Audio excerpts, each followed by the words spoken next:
My friend Griffin has been going through a really challenging time. He was diagnosed with CIRS, which is chronic inflammatory response syndrome, and it's something that makes you extremely sensitive to mold as well as other things. And he wasn't diagnosed until it got so bad that he went to the ER. He almost died. He had to move from Texas to Arizona just to save his life, to be in a drier climate.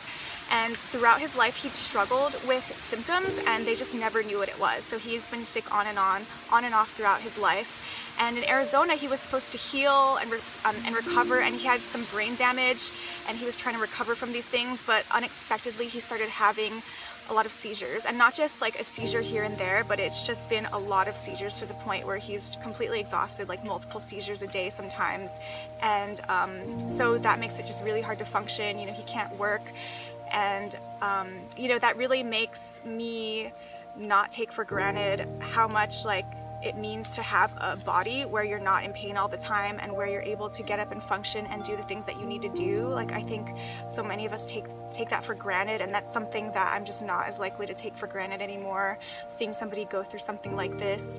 So yeah, Griffin, he is such an awesome person. Like, he has such a good attitude, like being in so much pain and all of this like exhaustion. I don't know like of anyone who would have like this kind of positive attitude while going through all of this. And he's just such a compassionate, like really good person. He was a really good source of inspiration for me in my life, and I went through a lot of really hard things. And you know, I would talk to him online. I met him in Thailand, and I would talk to him online because he lives in Austin, Texas. And just a really great person. He's the type of person that would give you more than what he even has. Like, he's done volunteer work, so it's just really hard to see someone like that go through something like this.